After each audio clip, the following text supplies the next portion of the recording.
Hello guys! Welcome to Lupus Diaries version 2.0. Well, baka nagtataka kayo, bakit ngayon yung ulit ako nakapag-vlog? Diba, alam mo naman, recently, katatapos lang ng family reunion namin last Sunday. So, sumobra yata tayo sa saya. Yan. Kaya, nababagay yung tanong ni Sisi Tokayo Angge. Tinatanong niya sa akin, ano daw ba yung ginagawa ko kapag sinusumpong ako ng sakit ko na lupus. Well, depende kung ano yung sumpong.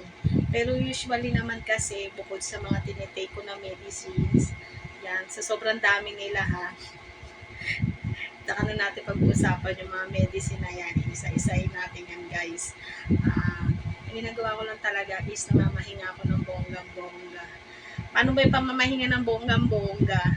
Yung po yung buhay prinsesa, kahit hindi naman po ako si Cinderella. Wow! Yun. So, nakatulong po sa akin yung pelikulang Rewind.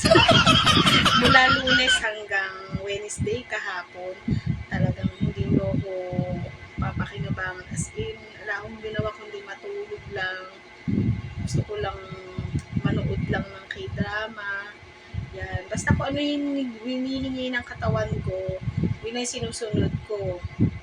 Yan. Ay, bawal natin pwersa yung sarili natin. Kasi, the more na napapagod ako, the more na nararamdaman ko, yung sakit, yung katawan ko lalong bumibigat na bumibigat.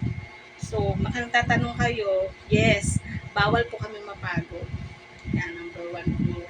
Bawal mapagod. Yan ang una, pinagbawal na sa akin yan last year ni Doktora after kong masugod na naman sa ospital due to pneumonia. So, yun, nag-iingat lang tayo palagi. So, yun lang. Pahinga lang ng bonggang-bongga bukod sa pag-inom ng tamang gamutan. Yes. So, yun lang. Kung may mga katanungan pa kayo, comment down below. Please don't forget to follow and share. Bye, guys!